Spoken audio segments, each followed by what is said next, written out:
welcome to my old school RuneScape runecrafting guide. Well, what is runecrafting? Runecrafting is the skill in old school RuneScape that unlocks access to creating every rune in the game. The only requirement is to complete rune mysteries.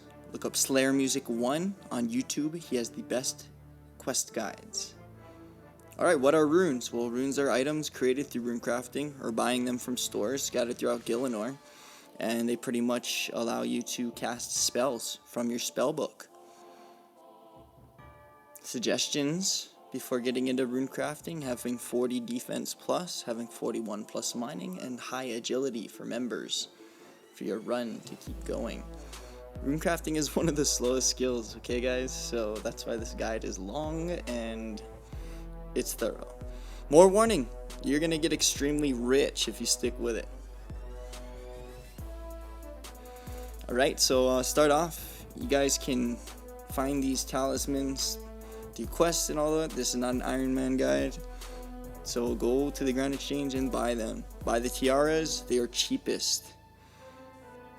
Alright, so as you can see I have a combo. So Rune Mysteries is completed, well done for all of you who have completed that quest. So now that that is completed, we're going to go to Aubrey here, just south of the northeast bank in Varrock. Teleport to the Pure Essence, the Rune Essence mines.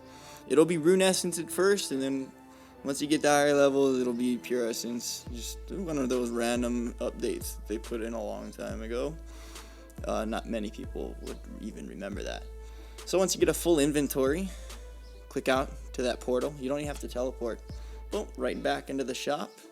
The bank is north, and you can keep going. Here's a map of Gielinor. I put the actual names of everything: Edgeville, Falador, Lumbridge, Elkhard. There, you can pause that. That's where all of the altars are at. Alright, so here we go. Starting off, level 1, air runes. So make sure you have your essence, the air tiara, and preferably teleport to Falador. I really do suggest that you get all the teleportation spells as well, even though I have not added that in there yet. So as you can see, it's even a pretty far run at first from the teleport spot.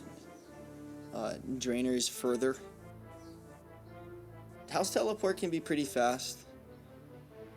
You can try either method, but this is the way that works since the beginning, and how I suggest doing it. It's efficient with the teleportation back to Falador. Alright, you think, oh, 5 levels, not that bad. Well, enjoy. Nah, it gets really fun and meditative. So we'll find ourselves in Lumbridge for water runes. Again, you can use the teleportation spell. You can actually teleport 3 times. Once to Lumbridge, go up to the bank, and then from the bank back to Lumbridge, out, and then back into Lumbridge after you go and runecraft. That's for super power leveling. Alright, as you can see, the run again is pretty far. Ironically, the runs get shorter, and then once you upgrade into members, it gets faster, of course. So if you aren't a member, just become a member already. It's not that expensive, or it's not that tedious to get. We're just getting gold pieces in the game. 5 mil.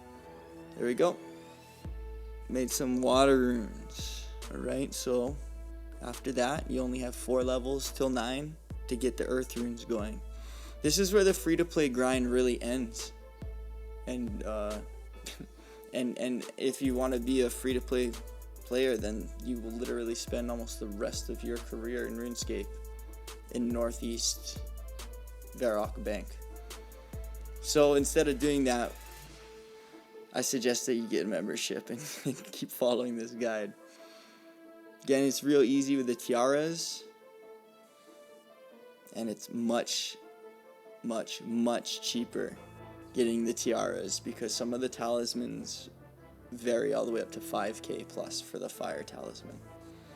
Alright, here we are for fire runes. Members, I really suggest, though you don't need to be members to actually craft the fire runes. So for members, you teleport to Alcard, the Ring of Dueling. It's right there. Boom, go in there, craft the fire runes, and then teleport. Not back to Alcard. As you guessed, go to Castle Wars. The bank is so instant. It's a few strides away, and you go through. One restocks, get your pouches, etc., etc. I'll introduce the pouches when we get to Abyss. So here we are, the Abyss. So after you get to level 27, you're going to want to do Cosmic Runes. 35 for Chaos, and it's not that much more tedious with Fire Runes. It's actually pretty fast with Fire Runes, all the way to 35. So for the Abyss, I suggest that you have 61 plus Mining, 70 plus Defense, 70 plus Agility, and you get these pouches here. So you'll at least be able to have 2 pouches by 27. The level 1 pouch and the level 25 pouch. As for the pouches, you will find that they degrade over time. So just go into that center of the Abyss, and that wizard will repair it for Rizzles. Free. Free. Just a click away. So as you can see, this is why the pouches are so supreme and mandatory to have. By the time you're at 75, you can do a smooth 41 extra runes per inventory. That's like almost at least doubling. That's almost tripling in total the amount of runes that one can go and craft. So as you can see, really follow your guide. Try to do the best runes that you can craft. I don't like law runes because you have to go to Entrana, meaning that you have to not be wearing anything inappropriate for the island of the holiness with all the monks and whatnot. So that's why you'd have to be running back and forth between edge and there without anything. And the pickaxe is for the mining, and then the agility will be for the agility shortcuts. Also for the thieving is for the eyes, so on and so forth.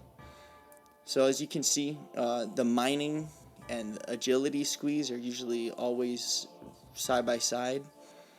That's why I just bring a pickaxe and then go to either or. They're the fastest, spam click them. So here we are, Cosmic Runes. The altars are really neat. Feel free to actually enjoy them when you unlock them and you're there. Don't just start crafting the runes. Take 5 minutes, enjoy it. Runecrafting is difficult. So 35, the Abyss is so awesome. Every rune is there to be crafted, every portal. Some you do have to unlock. This is not a thorough guide about the Abyss, okay? Slayer Music has that. This is only a rune crafting guide from really low, the basis, all the way up to get you to 99. Because as you invest more time, here are the deaths. I love the death altar. Had to spend a lot of time there from 65 to 77. It's around 28,000 deaths.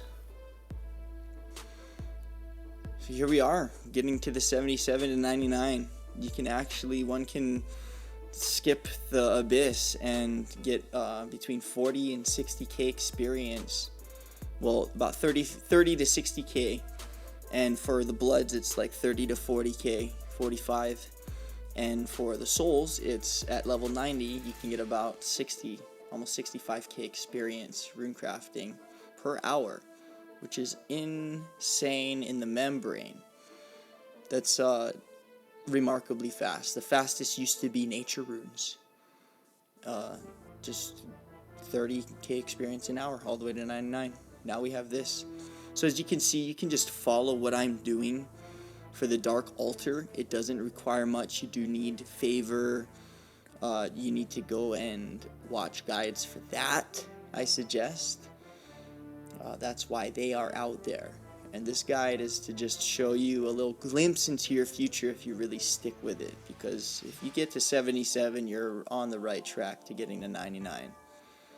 It's the most toughest thing to do is to get to the large pouch, which is a 75. That's when you really start to feel it increasing. The money rolls in, gold pieces, so on and so forth.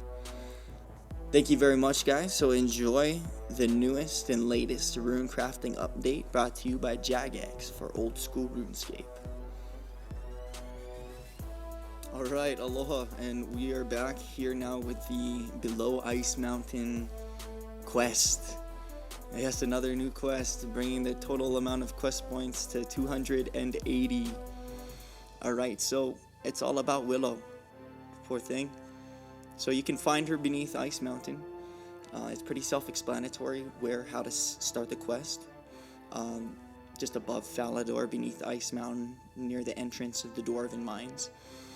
And it's really simple. All you gotta do is basically earn and win favor with 3 other individual NPCs in the game to then get all 4 of them to collaborate and reopen this entrance to an ancient dungeon chamber that unlocks all kinds of, as you can see, new experience gains and whatnot. It gives you a couple thousand GP. You do need 25k though to actually get through the quest.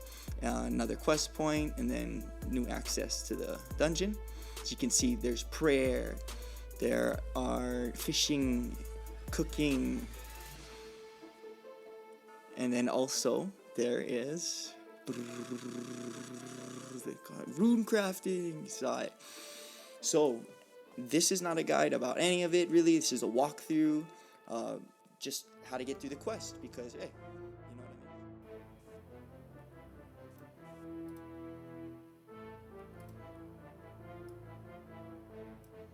you know what I mean. Didn't even need that. Sweet. Okay, so the first thing we're gonna do is go down to Falador pub. We're gonna get some ale. We're gonna get this dwarf to spill the beans on why everything is like how it is. So we'll pump him up with an ale. Asgardian. I mean the Dwarven Stout. My bad. Dwarven Stout. You can just follow the thing. Dwarven Stout. Give it to him. Drinks it up. Boom. Gives you the info. Says he's gonna commit to it. Yada yada yada. So, on to the next. So he disappears. So we're gonna go over to Barbarian Village now. We're gonna learn the flexing moat. Real easy. Talk to Chekhov. He's gonna want to flex out with you. There he is. He's all flexing out. He's like, ha ha ha, I know this. Do you? Yeah, so obviously we don't. So we gotta go learn it. But then he goes and tells you to go just a little bit north into the meat hall and talk to that guy Atlas. So Atlas is gonna be running you through the town, through Gillinor, pretty much. The free-to-play areas. It transmutes, unlocks some membership things, but it's like a really awesome base quest. So here we are. Skip forward, makes you do all kinds of stuff. Get all flexed and yoked out. Beast, and then learn the flexi mode. Gotta go back to Chekhov and do the flexi mode. So that's not in this, just a little quip. Go do that. That's how you get him to the entrance. For Marley, he's in Edgeville by the yew trees and the switch, the lever to Deep Wilderness, and the dungeon also underneath the edge. So all you gotta do is basically go get denied, get failed by the bartender, go back to the cook, get failed by the cook, but then the cook tells you how to make the sandwich. It's as easy as either just killing a cow in Lumbridge, cooking the meat for Ironman, putting a knife to it with bread, or getting those supplies in the Grand Exchange, putting them together like that, making the sandwich. So just like in real life, you know, you gotta fail, fail, fail, and then finally you figure out, oh, we gotta just do it on our own. So, as you can see, give Marley the sandwich, he'll think it's straight from the cook, from the Blue Moon, alright? So now that we have him there, we can go to the entrance. Here we are, west of Ice Mountain. Speak to Willow, the cutscenes are great, they're awesome. And so now everyone does their part, and boom, there we go. There's a huge beautiful ancient door entrance now. This is the boss. As you can see, real easy, level 25. Spec it out. and then that's as easy as the quest goes. And then a little bit of flexing, absolutely, literally, because we learned the flex emote here.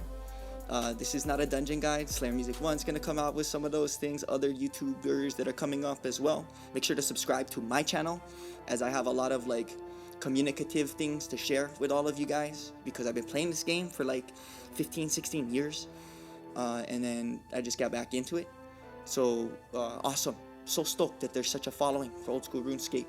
Enjoy, guys. Go get those gains, get the quest cape, get the new flex emote. You can start off by flexing, and then you're on your way to the quest cave as well. Aloha.